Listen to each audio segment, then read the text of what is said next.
recently, napabalita na merong mga nangyaring tragedy sa laot. At ang pinakamasakit at masaklap, itong nangyari recently sa Basilan na kung saan 316 passengers and 18 dead and 24 missing so far. Nasakay nitong MV Tricia Christine na pag-ari ng Aleson Shipping Lines. This is really unacceptable. Dapat meron talaga managot dito. Kulang po yung suspension. Kung pwede, dapat may makulong. Ang pinagtataka ko po, nabasa ko po sa mga reports, na itong Allison Shipping, involved na pala ito sa 32 maritime incidents. 32 since 2019. So ibig sabihin, ang mga barko nito ay makonsider bilang mga floating coffins. Yung mga lumulutang na mga kabaong. Ba't pinayagan? Bakit hindi muna ni-review yung mga barko at siniguro na maayos at seaworthy itong mga barkong ito at yung mga pahinante nila o yung mga tripulante nila ay well-trained sa pagsisiguro na yung barko nila talaga ay maayos at kung papaano nila tugunan ang isang sakuna kapag nangyari man yun.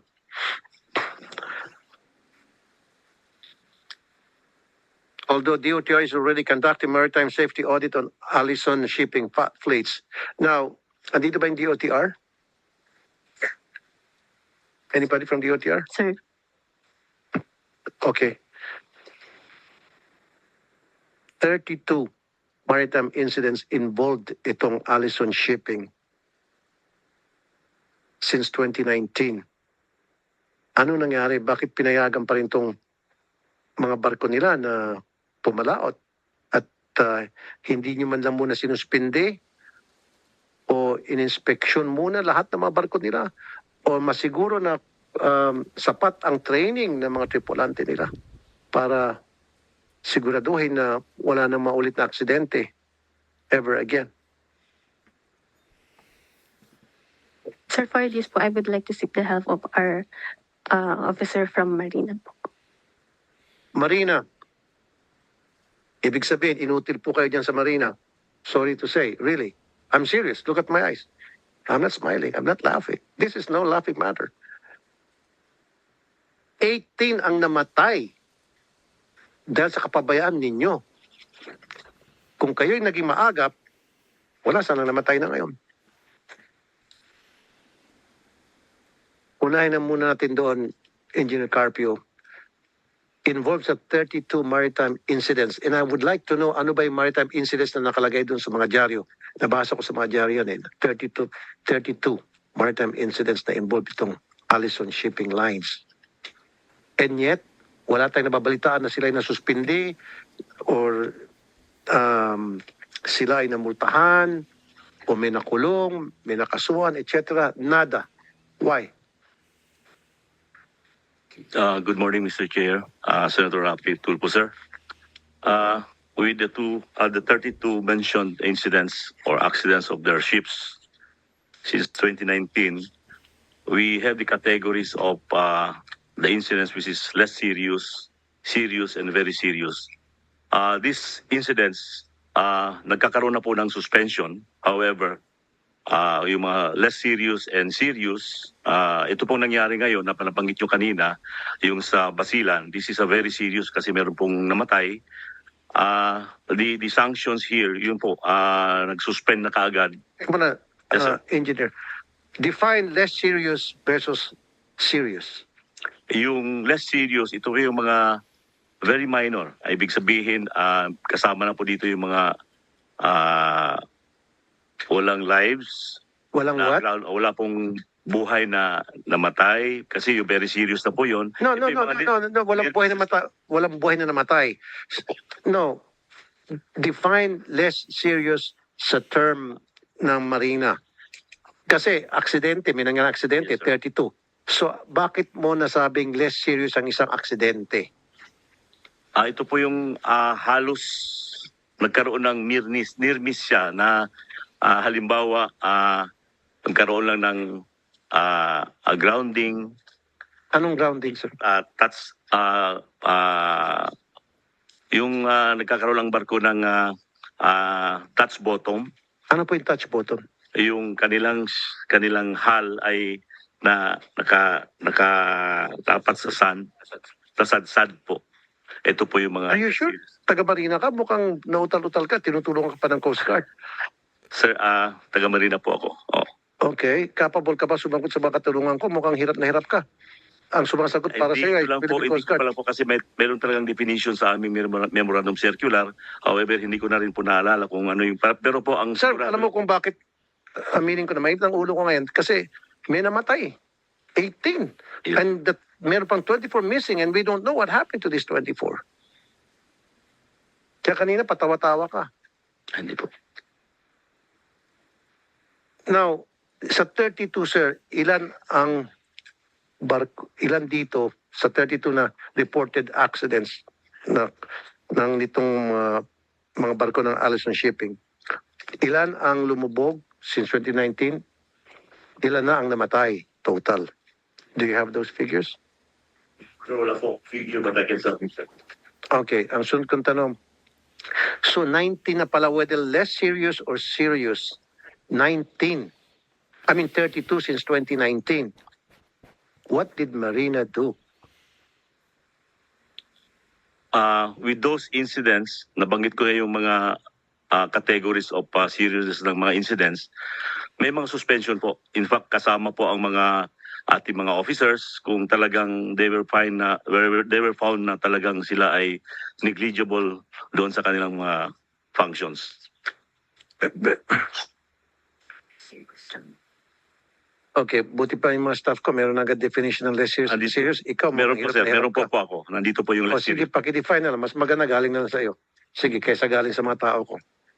Ang less serious marine casualty po refers to a term used to describe any maritime casualty that does not qualify as a very serious marine casualty or a serious marine casualty.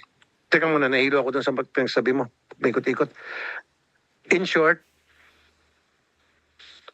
gawa-gawa nyo yan? Kayo ang nag-craft. Yes sir, this is a policy po. That's a Yung policy po under memorandum Ano kasi circular. policy yan? Ang hirap intindihin. Paikot-ikot. Tama ba? So ang less serious, pag nagkaroon ng banggaan, lumubog ang barko at walang namatay, less serious yun. Very serious na po yun sir.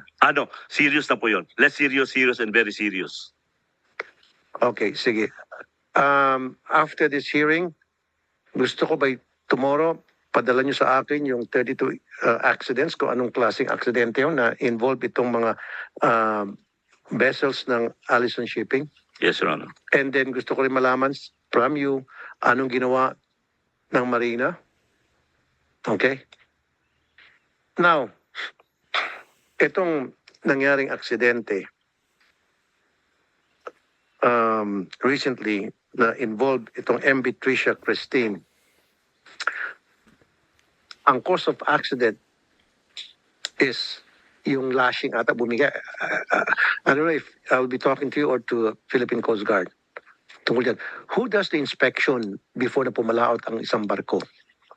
To make sure that it's seaworthy, everything is maayos, especially itong roll-on, roll-off, na tama yung pagkatali ng lashing, tama yung timbang ng masakyan. Kasi ang balita, yung mga sasakyan, hindi ata tama, i-distributed yung timbang. Yung sa may right side, mas mabigat kaysa dun sa left side. So bumigay ata yung lashing at baka yung lashing o yung ginamit na lubid para i-secure yung masakyan, baka marupok na. As opposed to dapat bago o dapat kadena. So who does the inspection? Bago pumalaot yung barko para masiguro na tama yung distribution ng weight ng mga sasakyan, tama yung mga nakatali doon sa sasakyan, etc. Who does that? Whose responsibility is that? Sir, as far as our procedure is concerned, Philippine Coast Guard is the last ditch of the inspection before the vessel will be allowed to proceed to sea. Okay, thank you. Commodore Oliver Tanseco, thank you very much for sa short notice at kayo po napunta rito. Dapat bigyan ka ng 3-day notice. Yes, sir. Kasi hindi dapat kasama sa usapin itong tungkol sa mga barko. But we were overtaken by events, kaya nga napatawag ako agad sa inyo. Thank you for coming. Thank you, sir. So, Commodore Tanseco, kayo ang nag-inspect bago pumalaot ng isang barko.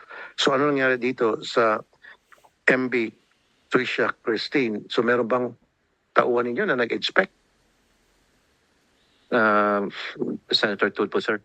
Una po muna, pahatid po ng Coast Guard yung pakikiramay po dun sa mga namatay na pasahero.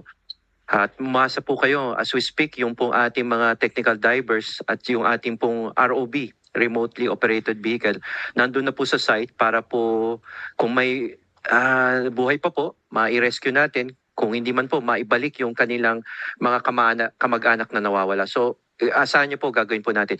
Ngayon po dun sa tanong niyo po kung sa Marina, kung sino po yung inspection, tama po yun. Nasa pre-departure inspection, meron po tayong MC na inisyu po ng DOTR. Ito po 07-12 po ito. Existing po ito. Ito po yung pinaka-blue book. Ito po yung aming pinaka-obligasyon kapag ka po ang isang barko ay Philippine flag. At ito po ay paalis na kasi po ang policy ng Coast Guard, no inspection o no PDI, no departure. Talaga pong inspection po natin yan. Lahat po ng merchant vessel po, lahat, kailangan po ma-inspection ng ating Philippine Coast Guard. Ngunit ito po ay after masubmit ng may-ari ng kanyang representative, yung pong master o kapitan ng barko, yung pong master declaration of departure. Ibig sabihin po niyan, ang Philippine Coast Guard po na naka-assign sa mga pier na kung saan po dumadaong, umalis ang mga barko, umaasa po siya. Hindi po kami lang, kundi umaasa kami na yung kapitan ng barko kasama ng kanyang crew sa utos ng may-ari, siguraduhin nyo ang barko nyo ay safe umalis. Ito po yung Master's Declaration of Safe Departures. Pupanig po yung Coast Guard personnel natin. Ang kasama po sa inspection namin, yung tinatawag nating na seaworthiness ng isang barko. Ang isang barko po, dun sa term po namin sa seaworthiness, ayon po sa MC, ang barko po ay kakayanin niya yung alon, yung hangin, kung meron pong weather disturbance, kaya niyo pong maglayag, salubungin at makaligtas pong magbiyahe dun sa darating na bagyo or hangin o alon. Kasama na po yung competency, meaning po train ang kanyang officers at crew. Yan pong ginagawa ng Coast Guard. Doon po sa checklist, Senator, sir, kasama po doon yung crew manifest, passenger manifest. Sabi mo pa kanina, tama ba yung lashing? Ibig sabihin po yung pagkakasecure. Kung yan po ay roro, yung sasakyan po. Kung yan naman po ay cargo, yung kanyang container. Kung yan naman po ay open cargo, ibig sabihin po mga paleta, mga kahon po, ito po dapat nakasecure. Tama po kayo doon. Kasama po sa chinecheck ng Coast Guard, yung pong load lines po. Kasi po ang barko, ang design po niyan, kaya niya po magkarga ng pasahero. Kaya nga po may maximum passenger at cargo. Hindi lamang po yung bilang ng pasahero, kundi yung bigat na kinakarga mo. Dinidisplace niya po kasi yung tubig eh. Doon po makikita, madali po yan. Kahit po kayo, kung nasa tabi po kayo ng pier, makikita niyo po sa gilid ng barko, meron pong parang design po yan na bilog, meron kang paataas. Yun po ang load lines. Makikita, pag yun po nakaangat sa tubig, ibig sabihin po nun, hindi po overloaded yung barko. Visual po yun. Yun naman pong kung ang barko ay tagilid, alam niyo po, mapapansin din po ng mga, kahit po ordinaryong mamamayan, tagilid ba yung barko ko? Ito po yung tinatawag na listing. Either to port side, yun po yung kaliwa, or sa starboard side, yun po yung kanan. So madali po nating ma-check po ito. Kaya nga po, sasabihin ko po sa inyo, ang ginagawa po naming pre-departure inspection, sir, good Senator, sir, ito po lamang yung kaya po namin sa mabilisang panahon. Kasi po, mabilisan din po kasi ang turnaround ng mga barko. Kung paalis na po siya, kailangan niyang makabiyahe kasi po, depende sa height ng tide, baka po mabahura. Sinasabi niyo kaninang magkaroon ng grounding. Kung mataas po ang tide, kailangan makaalis na siya. So, talaga pong pressure ng isang Coast Guard personnel na nagkakandak ng PDI to do the inspection visually, mabilisan titignan niya. Kasi para pong isang malaking building ang isang barko, lalo na itong Allison. Sorry po, Thank you, napahaba Commander po yata. Tanseco. It's okay. Balik tayo dito sa sino ang nag-check physically. Wala bang ginagawang physical check ang Philippine Coast Guard? Is it Coast Guard or Marina? To ensure na tama yung pagkatali ng mga sasakyan, na tama yung ginamit na tali, kung tali ba yun o kadena, para hindi mapigtas kung halimbawa nagkaroon ng konting alon-alon. In this case, base sa mga testigo, meron daw nakarinig sila ng malakas na bang Yes po. na which came from the lashing most likely daw. Yes po, inag-utos na po ang ating Secretary ng DOTR, Secretary Giovanni Lopez, ng investigation po. Marina at Coast Guard po. Isa po ito sa tinitignan natin. Kabutiang palad po, meron tayong Sea Marshal doon po sa barko na ito. Ang Sea Marshal po, personnel ng Coast Guard, para po may safety, security, bumabiyahe pong kasama. So isa po siya sa mga eyewitness na kasama sa investigation para malaman po natin yung first-hand account on what happened. Kabutiang palad po, ligtas po yung ating Sea Marshal na personnel. Yung pong binabanggit nyo mo yung Teka muna, Opo. mabuti pa siya ligtas. Paano yung mga tao na dapat protektahan niya hindi nakaligtas? Sana siya naman ligtas siya. Pero 18 ang hindi naligtas. Good Senator, sir. Sorry to say that. Apo. Sorry kasi I'm being emotional.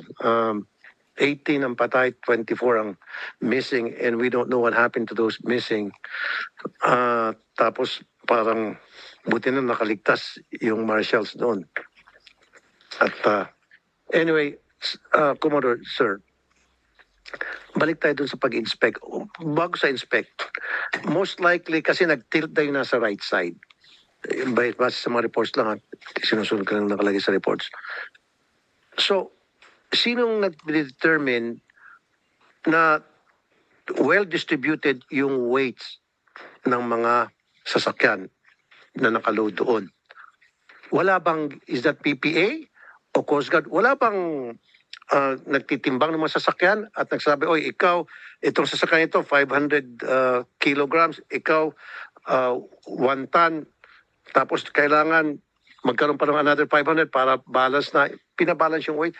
Who does that? Meron bang ganong klaseng sistema o pawara-wara, pasok ng pasok sa sasakyan, may truck dito, may tricycle dito, may jeep dito, tapos may tricycle dito. Of course, pag hindi balance, lulubog yun. Who does the determination kung tama ba yung distribution ng weight? Thank you, Mr. Senator. Sa barko po, meron tayong tinatawag na chief officer. Ito po yung chief mate. After ng kapitan, siya po yung susunod. Meron pong stowage plan na tinatawag. Ang stowage plan po, kung alam niya kung anong mga kargamento o cargos na ikakarga sa kanya, mapasasakyan o kargamento, alam niya po rin yung bigat niyan. So, meron po siyang, sa storage plan po, ipapasok, lalo na po yung mga bago ngayon, papasok mo yung bigat, malalaman mo kung paano po ang trim ng barko. It's either trim by the head, lubog ka, o stern, or tagilid ka, so mag-a-adjust po siya. Yun po ang trabaho ng isang opisyal ng barko. Okay, yung so chief mate. meron manifest. Doon sa manifest nakalagay kung ilang sasakyan ang nakapasok doon Opo. sa barko at anong weight ng mga sasakyan. Meron bang ganon? Records tayo? Isa po yun sa talagang binabasihan ng isang chief officer. Ngunit, hindi lamang po yung cargo. Kasi kung ang barko po, meron siyang ballast water, meron kang fuel. So, mismong yung barko mo, meron ng weight po siya. So, ibabalance na lamang po yun. Sir, Kaya nga sir, ang sa akin, meron bang records yung barko o sa manifest kung tawagin na nakalagay doon, nakaspecify kung anong mga sasakyan ang Apo. nakaload at ano ang timbang ng mga sasakyan na yon and how was it distributed doon sa loob ng barko. Meron bang ganong records tayo? normally po, meron ganun, Mr. Chair. Pati Meron. po, meron po dapat, lalo na yung malalaking barko. Because Then I need that record para kung lumitaw na hindi para balanse yung pagkalagay ng masakyan, then dapat yung checker noon managot. Kung makulong dahil sa pagiging pabaya. Tama po yun. Isa po yan sa magiging resulta ng investigation po. A thorough investigations that will be conducted by the PCG, the Marina po, kasama ng DOTR para ma-determine po natin sino talaga yung merong criminal negligence. Meron pong neglect po doon. We will do that, Mr. Chair. This is what I would suggest to you, Coast Guard and Marina. Pag-aralan nyo ito. From now on, lahat ng mga roll-on, roll-off na nag-load ng mga sasakyan, meron sa inyo don't take their word for it. Kung ano sabihin ng barko, magpakita ng papeles, parang Bible truth agad, sige, larga na. Dapat may mag-inspection din, physical. Titingnan kung tama ba yung sinabi sa papel nitong kapitan, yung sinasabi nyo kanina, master's declaration, as opposed to nakikita nyo physically. Di ba? Dapat merong magche-check kung tama ba yung lashing, pagkalagay, kung yung ginagamit materials para i-hold yung mga sasakyan, kung matibay pa ba, how long has it been there, kung kailan na bang palitan, etc. etc. Kasi karamihan sa mga aksidente, yung sa load hindi tama ang distribution ng load, yung weight. So, and also, Marina, submit to this committee lahat ng mga shipping lines na kung saan na-involved na sa maritime accident ang kanilang mga vessels. Ilan? Kasi kayo, pabayadin kayo Basta siguro may konting larga na. Alam niyo na yung sabihin pag, di ba? May konting pilak. Pero kasi kung ako, sorry para sa akin, 32 times na nagkaroon ng aksidente itong mga vessels ng Allison, and yet pinayagan nyo pa rin mag-sail. Para mga ataol na mga to. Something's wrong kung 32 times. Dapat meron ng mga barko na nahuli nyo agad. Hindi ka pwede muna mag-sail o dapat mag-training muna lahat ng mga tripulante. Tingnan yung mga kagamitan nila, tingnan yung mga lashings nila, yung mga ginagamit pagtali sa mga sasakyan. Kung seaworthy ba talaga ito? Wala, hindi nyo ginagawa po yun, Marina. You don't. Lalapit na siguro sa inyo, kung timbulong, edi lalargahan nyo agad. So submit to me the list. I want it tomorrow. Ilan na ang mga barko ng mga shipping lines ang na-involve sa accidents? And then ano po yung mga ginawa ninyo? Ilan na ang mga nakasuhan? At anong nangyari doon sa mga kinasuhan? Na-dismiss ba? O may na-convict ba? May nakulong ba? Gusto ko makuha yung records na yan. Just, I don't want this to happen again. O, alam ba, yung nangyari sa Pangasinan ulit. Meron pa, may aksidente naman. Coast Guard, siguro sa sunod na hearing, alam ko kulang kayo sa mga kagamitan, kulang kayo sa how many rescue helicopters do we have sa Philippine Coast Guard? Dalawa lang? Opo, sir. Dalawa lamang po yung... Archipelagic country tayo, tapos dalawa lang. Oh, shoot.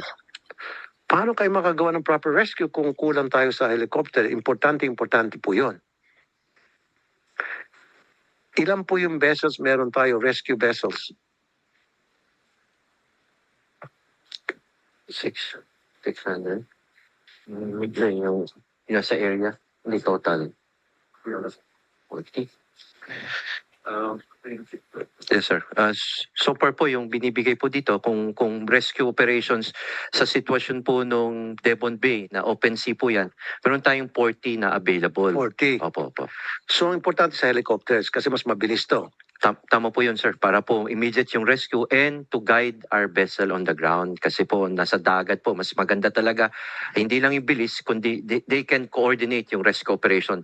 Dahil depende po sa kuryente, maaring ipadpad na po ng malayo yung mga na nasa tubig po, na mga life raft, at saka yung mga nasa life jacket po. Tama po kayo, we need aircraft. Thank you, Mr. Chair.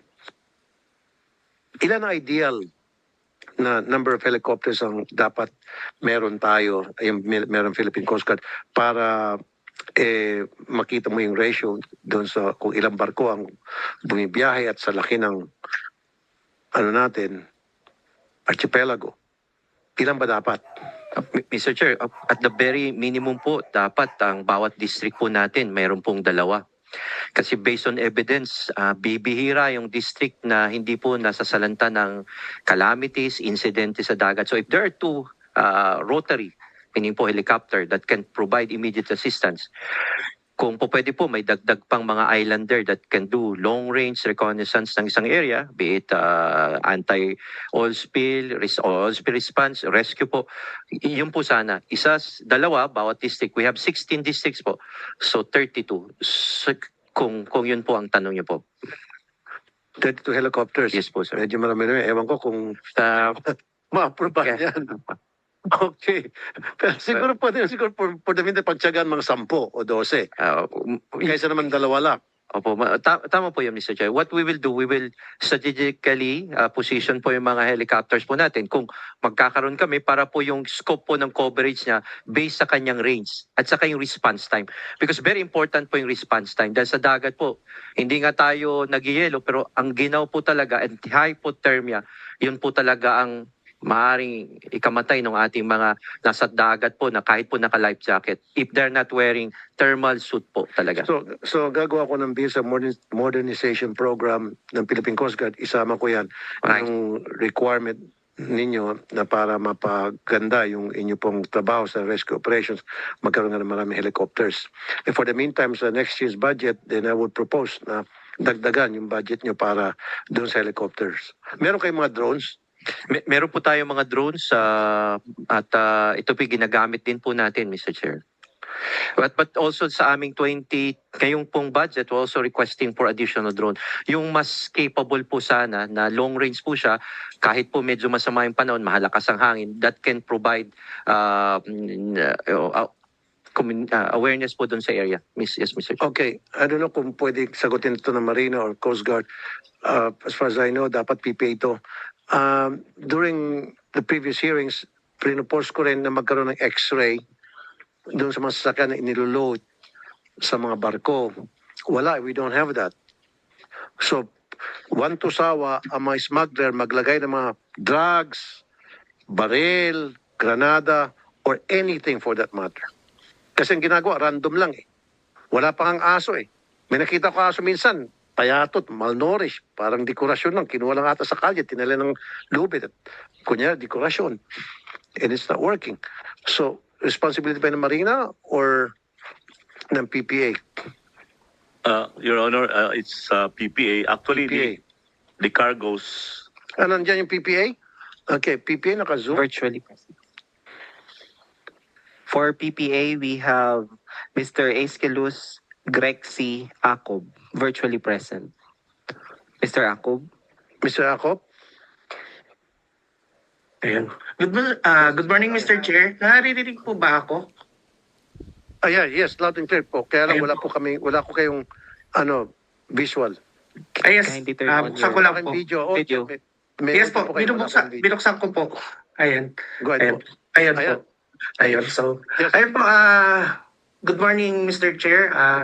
Again, ako po si Ichilus Grexes, ako from the Safety and Environmental Management Division under Port Operations Services Department. Together with me also is Attorney Dominic Marquez from the Legal Services Department. Sir, introduce yourself. Good morning, Mr. Chair. From the Legal Services Department, Attorney Dominic Marquez. And to answer your question, Sir AG will answer po. Ayun. Yes, yes, Mr. Chair. Ano po ang ating paglilingkod po namin, sir, regarding sa mga query po nila, sir? Ang haba ng mga introduction mo, tapos tatarin mo sa akin ngayon. Ah, Ano yung question ko? Actually, sir, I'm sorry. Anyway, I just lately po naka-arrive. Sorry, I just heard po yung... Ayun, sorry. I just heard po yung... Okay, ulitin ko tanong ko. Sir, okay, makinig na lang po kayong dalawa. No? Dalawa-dalawa pa kayo dyan. Ang tanong ko, meron na ba tayong mga x-ray machines or anong system in place na ginawa ng PPA to ensure na lahat ng mga sasakyan na kinakarga sa mga RoRo ay inspected or screened? Kasi sa ngayon, kung wala kayong x-ray tulad sa Bureau of Customs, makakalusod dyan yung mga sasakyan, especially mga closed one, pwedeng lagyan ng baril, granada, droga, lahat na. In fact, I think a few months ago, naharang randomly ng PIDEA yung isang sasakyan na may mga droga sa likod na sasakyan, sa trunk. So ngayon, anong guarantee natin na hindi nagagamit ng mga smuggler ng mga droga from one province to another using the Roro na nandun lang sa loob ng mga sasakyan? Ang mga illegal. Mr. Chair, cargamento. I'll answer that question, sir.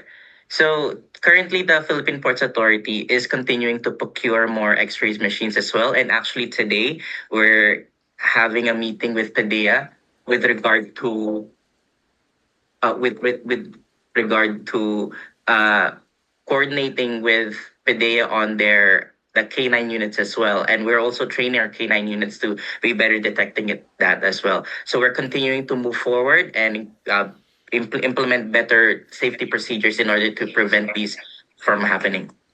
Okay, for the meantime, habang wala kang X-ray, anong klaseng safety procedure checks ang ginagawa ninyo? So that's why right now, sir, we do have K9 units as well. And as of right now, I do not have the figure on if we have it for every port, but we do know that in our major ports we do have them, and that's why we're continuing to work Teka muna, sir. implement it in all Ang ports. K9, dalawang klaseng K9 eh. K9 na nakakaamoy siya ng mga firearms. May K9 naman na nakakaamoy ng drugs. So ibig sabihin, dalawang K9 dapat meron kayo kung ganon. Yes. Sir, to answer that, just to just Please, put into the... don't do this. Ba't palit-palitan kayo? Dapat Yes. isa lang. Ayun, sir. Just to po, regarding po kasi dun sa K9, I have the idea po yung dun sa po kasi, part po kasi na yung meron pong agreement with the PPA and then the PCG with regards to the K9 po. Actually, may training facility po ang PPA na pinrovide sa PCG at kami po ang nag-aano ng mga K9 na ginagamit ng PCG, and then of course with our port personnel po, our mga port police. So ayun nga po, may mga K9s po tayo na sila rin po yung nagtitraining po nito. Sila po ang nagpapacilitate din po na ito. Okay, sir, nag-inspect po ako sa isang pier last year. At nakausap ko po mismo yung mga tao doon sa barko kung anong klaseng inspection ang ginagawa nila para bago maiakyat yung mga sasakyan sa barko nila. Sabi nila, random lang daw. So, ibig sabihin, kung random lang at ginagawa, binubuksan lang daw yung sasakyan, titingnan ng mata, walang aso, sir. Nakakalusot po yung droga, nakakalusot po yung bomba. Pwedeng gamitin ng turista yan, lalagyan ng bomba yung loob ng sasakyan, and then remotely, papasabugin pag nasa laot na yung barko. It could be done. Right?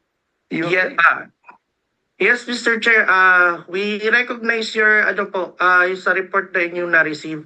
And if we may din po, gusto rin po naming malaman if yung ganyang insidente sa port na nabanggit nyo nga na random check, we'll investigate kung saan pong port nyo na nakandak yung inspection yan regarding on that, kasi kailangan po may managot on that subject. Dahil considering po, di ba, nasabi nga natin po na, ayun nga po, sabi nyo nga na pwedeng anuhin yung bomba, kasi sabi ko lang po a while ago na ang PPA, we are the one who also providing K9s, kaya kailangan po natin malaman din po rin yun. For that, we recognize nga po yung nabanggit nyo na incident yung na-report sa inyo na nag-random check lang po. Sir, mahaba kang magpaliwanag. Okay. Yes po. Unang-una, may atraso kayo sa akin kasi meron kayong body-worn camera na 1 milyon halos ang halaga. Okay? Hindi pa tayo tapos dyan. But anyway, saka na yan. Ito muna safety ng mga pasahero. Ang gusto kong mangyari, each and every vehicle na ipapasok sa mga barko sa Roro, well inspected, and thoroughly screened to make sure na walang bomba dyan, walang droga, walang nothing na illegal. How would you do that? Wala pang X-ray. Siyempre, alam ko yung X-ray. You have to have a budget for that now. It will cost by the hundreds of millions siguro. For the meantime, 2 K9 siguro. Isang K9 na nakakaamoy ng drugs, isang K9 na nakakaamoy ng ammunition. Tama mo, PCG? Explosives and firearms. O explosives. Hindi naman pwede yung K9 na explosives at saka for drugs. Walang ganon, di ba? So, isang K9 for explosives, isang K9 for drugs. And then, every vehicle ini-inspect. Okay? Ang nangyayari kasi, sinabi na sa akin doon sa pier, ang ini-inspect lang, randomly ang pag-inspection.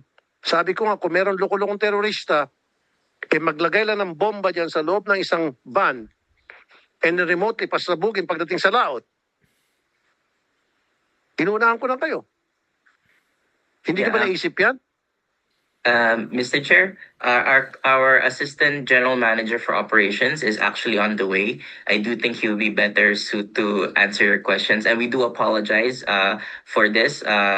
We have just sent him the link, and so that when it comes to this specific type of operations, we will take your we will take your concerns to heart, and that is something that we do want to implement as well. Nandito na si I'm just being proactive here. Na-send na ako po.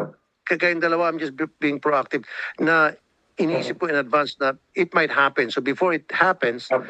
gawa nyo ng paraan para Yes. hindi mangyari yun. Okay? So mag-secure ka ng 2 K9 na ini-inspect each and every vehicle na sumasampa sa barko. Yung K9 para sa explosives at isang K9 para sa drugs. Yes, Mr. Chair. Siguro makipag-coordinate kayo sa Coast Guard. Yeah, yes, Mr. Chair. We'll continue to work on it and continue to expand our K9 divisions and to include not only for explosives, but with PDEA. And that's actually something that we're proactively doing right now. We do have a coordination with PDEA right now in order to have their K9 units to come in as well and to be more proactive and not just random checks, but we'll take in your advice into consideration and really implement it on all of our ports. We're just waiting for our AGM for operations to enter the Zoom chat. Thank you so much, Mr. Chair. For your information, kayo dyan sa PPA, I think it was the March 2025, 120 kilograms of shabu worth 860 million were seized in Calapan Port. Ito ay intel to na ibinigay sa PDEA at nahuli ng PDEA, naharang. See? Kung wala palang nagbigay ng information sa PDEA, nakalusot na itong drogan to. Yan sinasabi ko. Okay? For the meantime,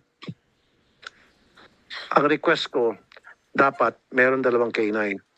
Habang nagpaplano kayo para sa pag-procure ng mga kailangan na x-rays. I know marami kayong ports na lalagyan ng x-rays and the x-rays caused by the hundreds of millions. So I know it will take some time. For the meantime, habang wala pa, gawa kayo ng remedyo. Okay? Yes, Mr. Chair. So pag gumawa ko ng mga inspections, I do inspections, mind you. Kailangan, makikita ko na meron 2 K9 na bawat isang sasakyan, ini-inspect na Yes, Mr. pumapasok sa barko. Okay?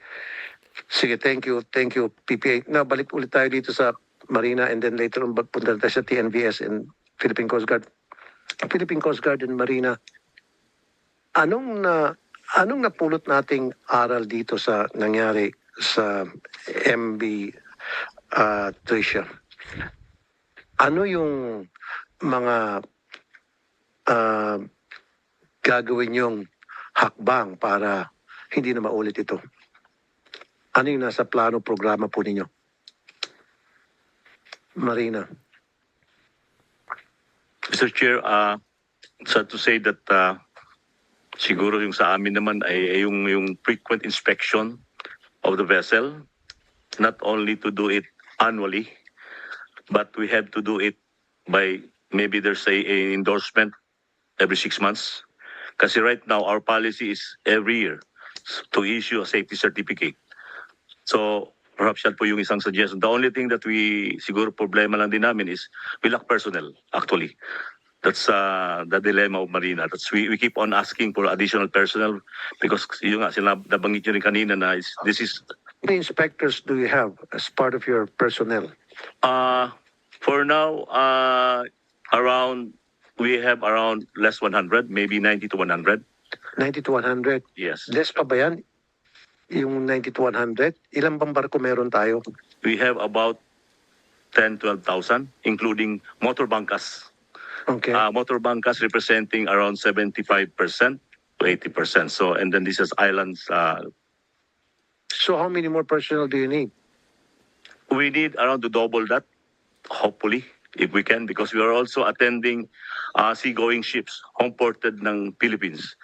Meron din tayong pang overseas ships. So yan po yung kulang talaga. Matagal na naming hinihingi, but due to maraming proseso din. Yan po. Okay, I can help you on that.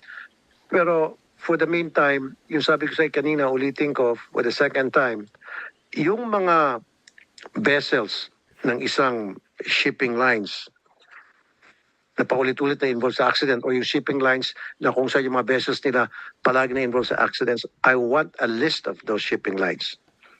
Okay? Yes, Your Honor. Actually, nirelay na namin. We'll submit it by tomorrow. And then Philippine Coast Guard, ang gusto ko po, kailangan merong physical inspection. Huwag na yung kung ano yung sasabihin nung barko, yung master's declaration, naniniwala agad kayo. Dapat meron din kayong physical inspection. Now, dito sa nangyari sa MB Trish, dapat may managot dito na it's either Marina, Coast Guard, or sabi nga ni Secretary Lopez, kung government, dapat may managot sa taga-government. Kung sa private, dapat yung shipping lines. Kailan po, nag-umpisa na po kayo gumagawa ng investigasyon, kailan po lalabas yung result ng investigation ninyo? Thank you, Mr. Chair. Mr. Chair, kung maaari po, yung sinabi ko pong Master's Declaration of Safe Departure, it's a requirement. Ang kakambal po nun is the actual inspection. Talaga pong may physical inspection po na ginagawa yung ating mga personnel, PDI, pre-departure inspection. Okay, so kung merong ginawang inspection yung ating mga taga-Philippine Coast Guard, sabi nyo, so dapat nakita niya na hindi ata magandang pagkatali nito, or baka luma na yung lubid. Is it lubid bang ginagamit sa lashing o kadena? Ano bang material ang ginagamit? That's why, Mr. Chair, isa po yan sa imbisigahan. Despite the PDI na ginawa ng personnel natin, ano pa yung possible natin na, sabi mo nga, how do we learn? What we will learn from this incident? So isa po yan sa thorough investigation na ginagawa ngayon. Sinimulan na po yan. Ang kagandahan po kanina, kaya sabing yung ating dalawang si Marshall ay ligtas po because they can provide testimonies po agad. So doon po makikita natin saan talaga nagkaroon ng kapabayaan. And makaasa po kayo, Mr. Kung dati admin po, ngayon we will file criminal charges doon sa mga negligent, even the owner, the crew, officers ng barko na nagpabaya, including our personnel. As your Inspector General, kasama po yan sa maaaring maging kaso po nila na ikatanggal nila sa Philippine Coast Guard if they were negligent sa kanilang ginagawa. Makaasa po kayo, kami yung unang nagagalit at nalulungkot na nangyayari ito dahil kami po talaga ang nagsisiguro ng kasi kaligtasan ng ating mga mananakay sa barko po natin. So we will do that. We will review po yung policy po namin ngayon kung ano po ang kailangan baguhin. 2012 po ito, pero baka po may bago. Depende po kung anong recommendation din ng Marina. Ang next po is the response. Tama po kayo, we are now recruiting additional personnel.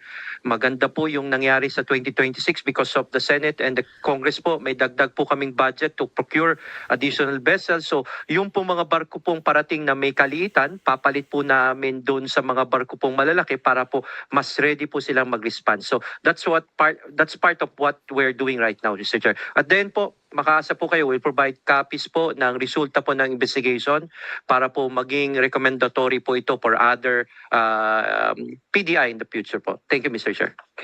Okay, so sinuspindi niyo po yung lisensya nitong Allison. And I've heard na yung Allison lamang ang bukod tanging mga barko na nabigyan ng eksklusibo para mag-fly that route. So, meron ba kayong plano na para punuan yung pinull out ng mga barko ng Allison?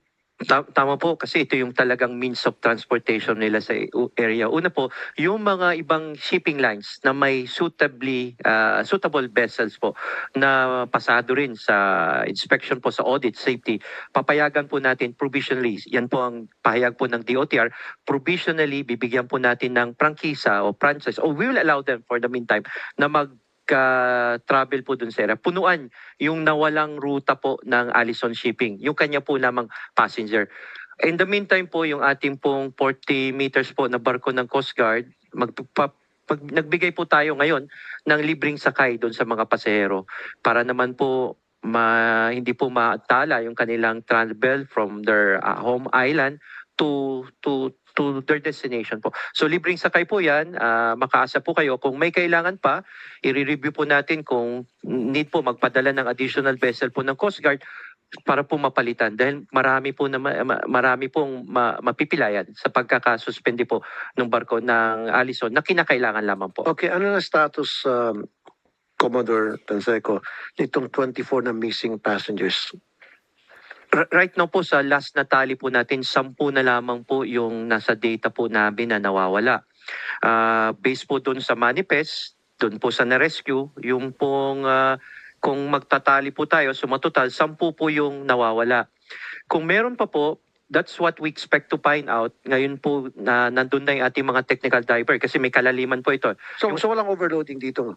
Sa data po parang wala sa passenger po kung titignan, Mr. Chair. But So, we will not. We will 10 not. na lang ang missing. Yes po, Mr. Chair. And then, ilan na yung total na casualty? 18 po yung 18. Apo. Sana wag na madagdagan yun. we're 18, praying po. and then 10 ang missing.